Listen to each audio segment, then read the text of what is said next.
Assalamualaikum warahmatullahi wabarakatuh. Astaghfirullahaladzim, astaghfirullahaladzim, astaghfirullahaladzim. Alladzi la ilaha illa huwal hayyul qayyum wa atubu ilaihi. Wa la haula wa la quwwata illa billahil aliyyil azim. Bismillahirrahmanirrahim. La khabara min nabiyil mustafa Rasulillah sallallahu alaihi wasallam wa kafatil anbiya wal mursalin was sahabati wa qarabati wa tabi'in wal ulama wal awliya was suhada was salihin wa ala kulli wa ashabi kulli wa ila walidina wa walidikum wa masyayikhina wa masyayikhikum ولمعلمنا ولمعلمكم ولدابة المسلمين أجمعين وإلى حضرة النبي المصطفى رسول الله صلى الله عليه وسلم وعلى آله وأصحابه وأهل بيته الكرام الفاتحة. أعوذ بالله من الشيطان الرجيم. بسم الله الرحمن الرحيم. الحمد لله رب العالمين الرحمن الرحيم مالك يوم الدين إياك نعبد وإياك نستعين اهدنا الصراط المستقيم صراط الذين أنعمت عليهم غير المغضوب عليهم ولا الضالين.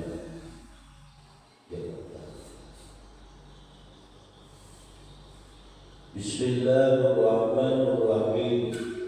Alhamdulillahirabbil alamin. Wassalatu wassalamu ala asyrafil anbiya'i wal mursalin sayyidina wa maulana Muhammadin wa ala alihi wa sahbihi ajma'in. Amma ba'du. Bapak-bapak, ibu-ibu, jamaah salat waktu subuh rahimahumullah. Alhamdulillah wa syukur senantiasa kita panjatkan kehadirat Allah Subhanahu wa taala yang senantiasa melimpahkan berbagai nikmat, kesehatan dan kesempatan sehingga kita dapat melaksanakan salat waktu subuh secara berjamaah. Salawat dan salam semoga senantiasa tercurah dan terlimpah kehadiran junjungan Nabi besar Muhammad sallallahu alaihi wasallam. Allahumma shalli wa sallim ala sayyidina Muhammad wa ala sayyidina Muhammad. Bapak-bapak, ibu-ibu, jamaah rahimahumullah.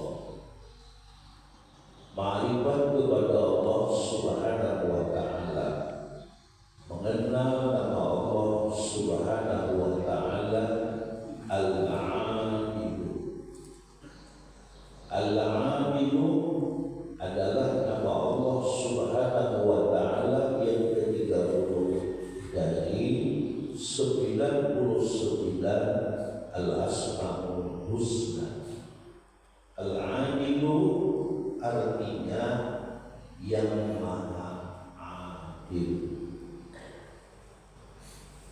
Allah Subhanahu wa ta'ala Al-Adilu pada segala hukum dan ketetapannya. Setelah kita membicarakan nama Allah Subhanahu wa ta'ala Al-Hakamu, yang artinya yang menghukumkan segala sesuatu, yang tidak terlepas segala sesuatu dari hukum dan keputusan Allah Subhanahu wa ta'ala. Kemudian hukum yang telah ditetapkan oleh Allah Subhanahu wa ta'ala itu pasti adil, karena Allah Subhanahu wa ta'ala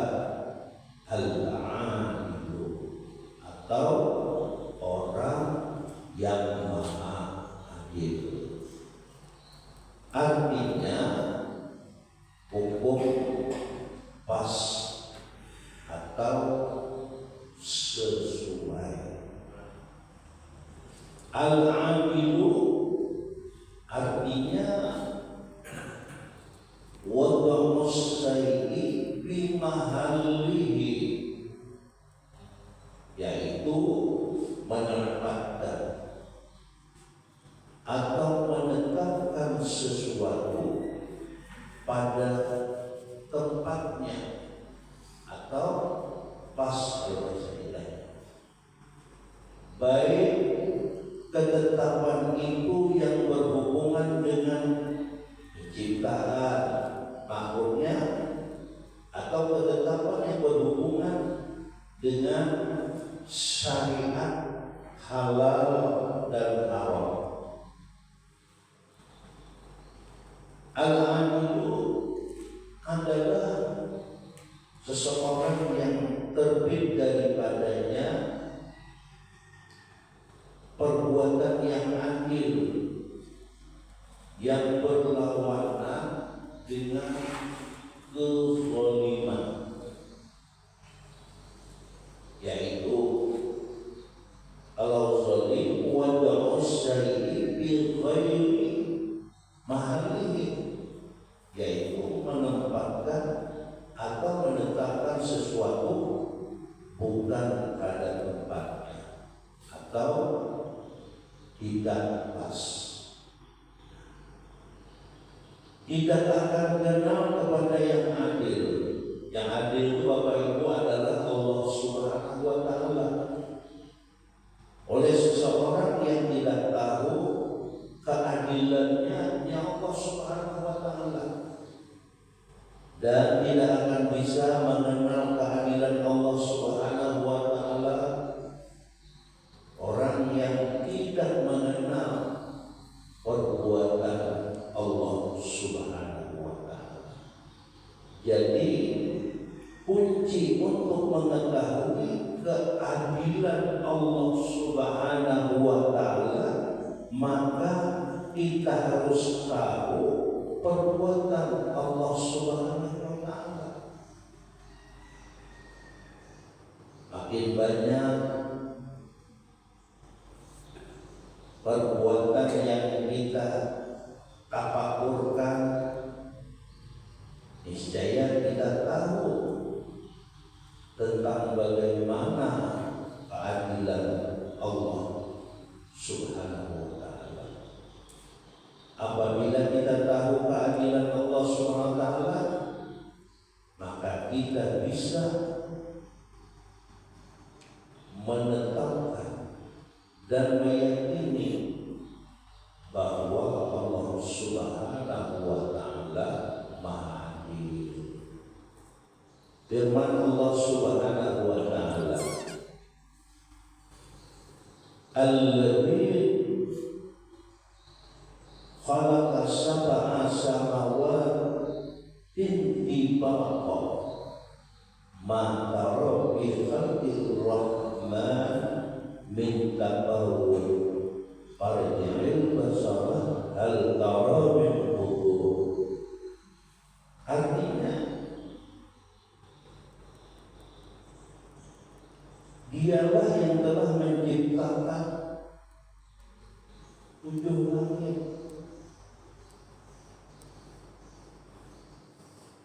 yang berlapis-lapis. Engkau sekali-kali tidak melihat pada ciptaan Tuhan yang Maha Pemurah sesuatu yang tidak seimbang, tidak adil. Maka lihatlah, berulang-ulang adakah engkau lihat sesuatu yang tidak adil? Jika kita Bapak Ibu suka kalau mengetahui seseorang yang adil, tentu kita Bapak Ibu lebih suka kepada Allah Subhanahu wa Ta'ala, karena Dia Allah yang Maha Adil. Berupa apa saja sesuatu yang ditetapkan Allah Subhanahu wa Ta'ala pada kita kita. Maka sesuatu yang ditetapkan itu adalah dengan keadilannya Allah Subhanahu wa ta'ala. Misalnya ada seseorang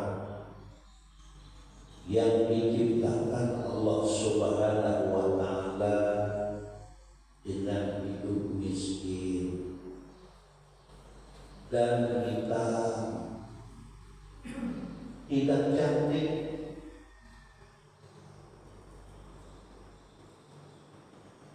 dan seseorang lagi yang diciptakan Allah Subhanahu wa ta'ala berwajah cantik, putih, lagi kaya. Kalau kita lihat perbandingan dua orang itu, seolah Allah Subhanahu wa ta'ala tidak adil pada ciptaannya, seolah maka tidak adil ya, pada ciptaannya Allah. Tetapi di dalam Al-Quran disebutkan Farji'il basara, ulangi penglihatan kau. Dan jika kita belum melihat juga keadilan Allah SWT, Summarji'il basara, maka ulangi lagi penglihatan kau. Allah Subhanahu wa ta'ala memerintahkan untuk mengulangi penglihatan sampai 3 kali di dalam ayatnya. Dan yang terakhir diibaratkan dengan kalimat summa. Summa kalau dalam kaidah bahasa Arab itu Bapak Ibu, kalimat summa berarti menunjukkan waktu yang panjang. Maka silahkan teliti lagi, niscaya engkau akan melihat Allah Subhanahu wa ta'ala. Pada misal di atas, orang yang diberikan kekayaan, lagi kecantikan, itu kemungkinannya seorang yang ada punya penyakit yang sulit disembuhkan, atau punya pasangan hidup yang kejam atau lainnya. Akan tetapi terkadang kita melihat keadilan Allah Subhanahu wa ta'ala hanya pada pandangan zahirnya saja, atau hanya melihat dengan mementingkan kepentingan sendiri. Bahkan kita hanya bisa melihat sebagian kecilnya saja tanpa memandang secara menyeluruh. Masih banyak rahasia Allah SWT yang kita tidak tahu. Bukankah Bapak Ibu, kewajiban haji hanya diwajibkan bagi orang yang mampu atau orang yang kaya, tidak bagi si miskin yang tidak mampu?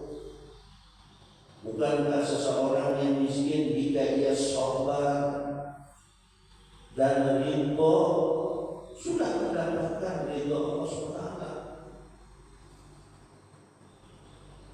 Dalam sebuah hadis disebutkan bahwa barang siapa ridho dengan yang sedikit dari rezeki, maka Allah Subhanahu wa ta'ala ridho dengan sedikit amalnya.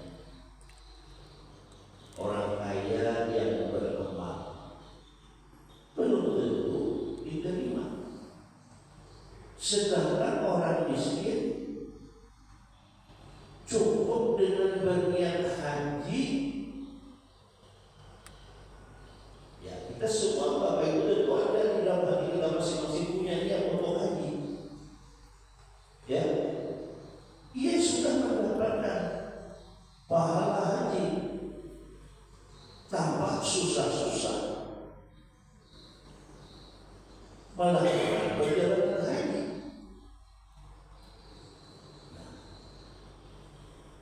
Baik orang kaya atau orang miskin sama, yang diberikan Allah Subhanahu wa Ta'ala untuk beramal, untuk mendapatkan ganjaran.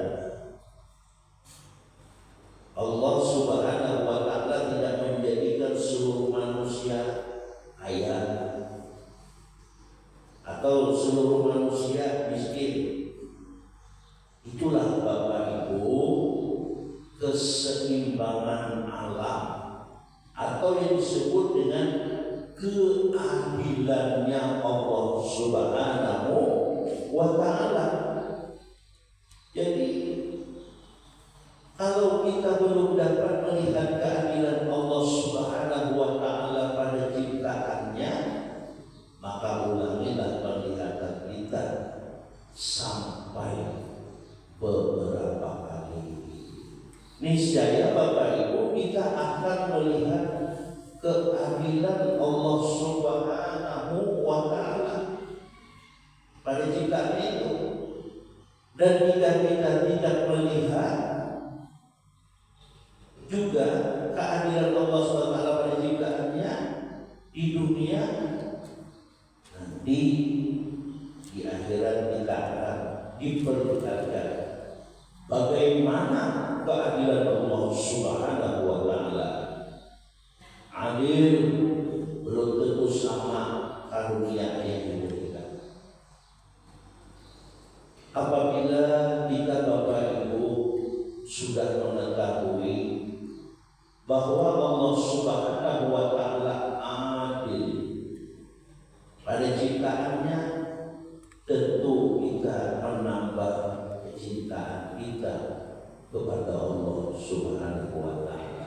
Karena apa yang terjadi bagi diri kita adalah keadilan darinya Allah Subhanahu wa Ta'ala. Adapun keadilan Allah Subhanahu wa Ta'ala Bapak Ibu dalam hukumnya, dalam Al-Quran disebutkan bahwa jika seseorang sengaja membunuh, maka Allah Subhanahu wa Ta'ala menghukumkan orang itu dengan dibunuh. Artinya dikisos hukumnya. Itulah hukum yang seadil-adilnya. Walaupun orang itu dihukum penjara seumur hidup, maka belum adil namanya, karena tidak setimpal dengan perbuatannya. Nah, itu menunjukkan keadilan Allah Bapak Ibu. Ya, kalau kita mau bunuh, Allah misalkan dibunuh, dikisos pula. Contoh lain, keadilan Allah Subhanahu wa Ta'ala dalam hukum, yaitu dalam hal warisan. Allah Subhanahu wa Ta'ala menetapkan bagi laki-laki 2 bagian dan bagi perempuan 1 bagian. Itu pun adalah satu hukum dari Allah Subhanahu wa Ta'ala yang sangat adil.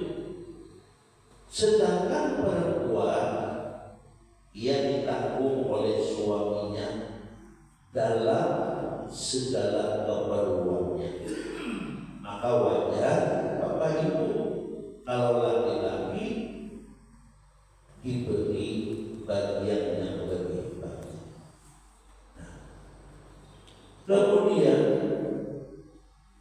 setelah kita benar-benar meyakini dan beriman dengan al-adil bahwa perbuatan dan hukum Allah Subhanahu wa Ta'ala memang benar-benar pas atau sesuai sebagai hamba harus punya akhlak dua macam. Pertama, kita harus adil dengan diri kita. Maksudnya Bapak Ibu, kita jadikan syahwat dan kemarahan kita berada di bawah kendali akal dan agama. Contohnya Bapak Ibu, seperti orang yang berbuat riba misalnya, menghutangi 100 dan yang minta bayar 120. Secara akal praktek ini sudah pas dan wajar karena menghutangi. Namun walaupun akal menerima, tetapi agama tidak membolehkan. Maka bagi orang yang beriman dengan al-adil, jelas keinginannya harus tunduk pada agama. Jadi setiap orang ada punya sifat marah, namun kemarahan tidak seharusnya diturunkan. Apabila tidak sesuai dengan isyarat akal dan agama, maka kemarahan harus dikendalikan. Nah, silakan marah asalkan sesuai dengan isyarat akal dan agama.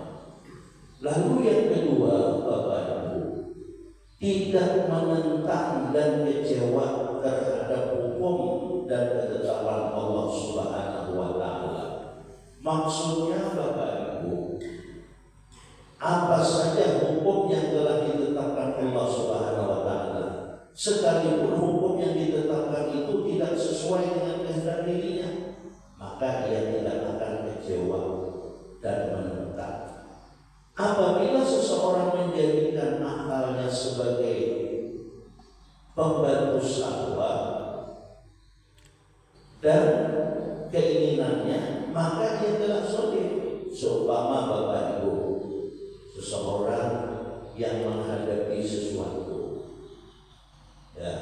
maka akalnya berusaha meluluskan dengan mengakal-akali. Berarti akalnya tunduk kepada syahwat keinginannya. Semestinya Bapak Ibu yang meletakkan keinginan di bawah kendali agama dan akalnya, sekalipun ketetapan Allah SWT itu tidak sesuai dengan keinginan dirinya. Karena Bapak Ibu, hukum Allah Subhanahu wa Ta'ala yang paling pas dan yang paling adil. Selama kita Bapak Ibu masih kecewa menghadapi keadaan dan apa yang terjadi di sekitar kita, maka ini menunjukkan kekecewaan terhadap keputusan Allah Subhanahu wa Ta'ala. Dan ini Bapak Ibu menunjukkan tidak beriman dengan Allah Subhanahu wa Ta'ala yang bernama Al-Adil. Nah, keimanan dengan Al-Adil memutuskan ingkar dan menentang Allah Subhanahu wa Ta'ala, tidak sakit hati dengan yang terjadi dan yang menimpa bagi dirinya ataupun anak dan keluarganya. Dia tidak sakit hati, namun dia rela menerima itu ketentuan dari Allah Subhanahu wa Ta'ala. Kesimpulannya Bapak Ibu, bahwa jangan menyembah dan mengkambing-hitamkan masa. Masa itu sama juga Bapak Ibu lah musim atau keadaan. Karena keadaan cuaca dan musim merupakan itu merupakan sebab yang diciptakan oleh Allah Subhanahu wa Ta'ala.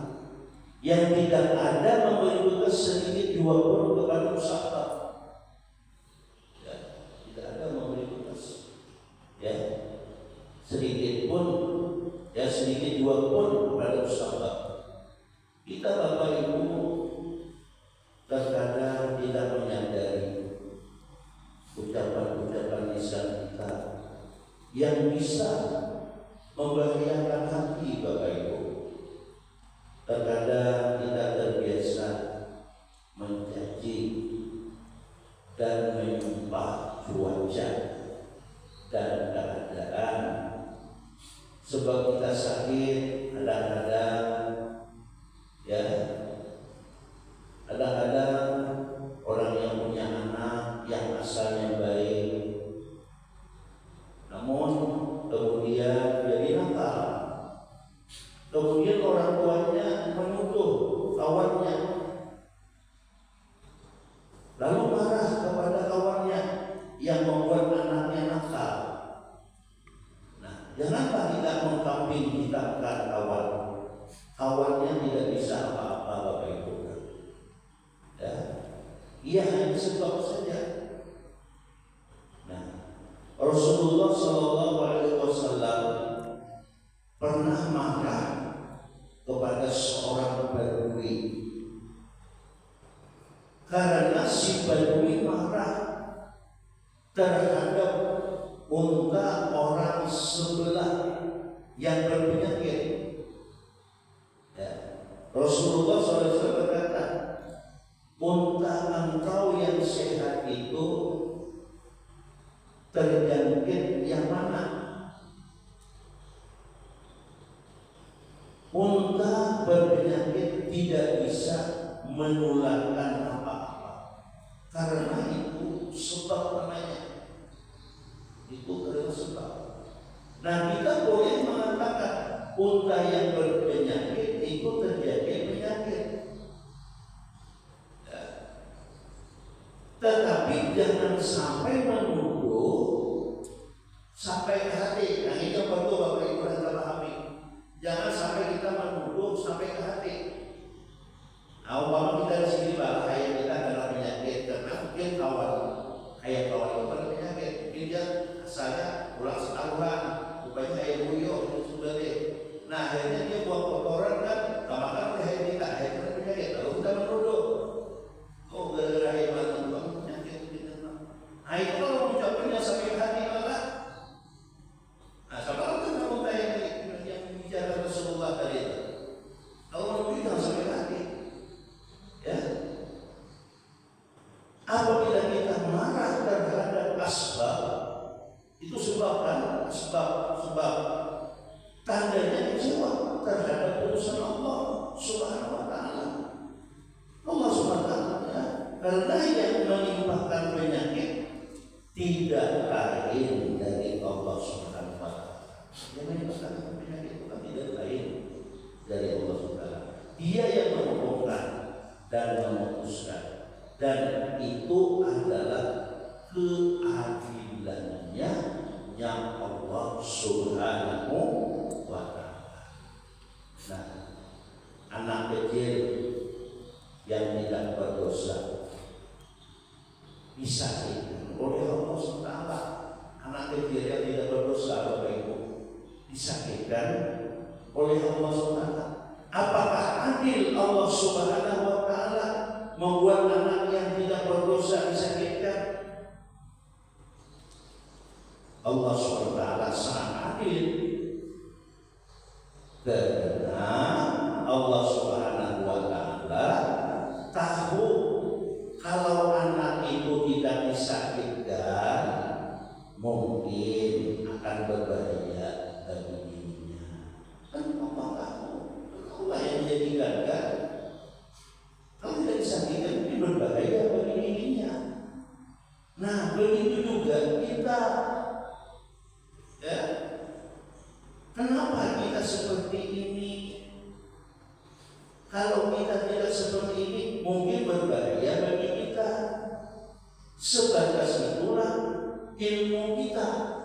Ya, sebatas itulah ilmu kita. Jadi jangan bertanya apa yang diperbuat Allah Subhanahu wa taala tentang kenapa ini dan kenapa itu. Kitalah Bapak Ibu nanti yang akan ditanya kenapa kita ini dan itu. Kita yang akan ditanya. Jadi kita menanyakan perbuatan Allah Subhanahu wa taala, karena Allah Subhanahu wa taala itu kan adil. Ya.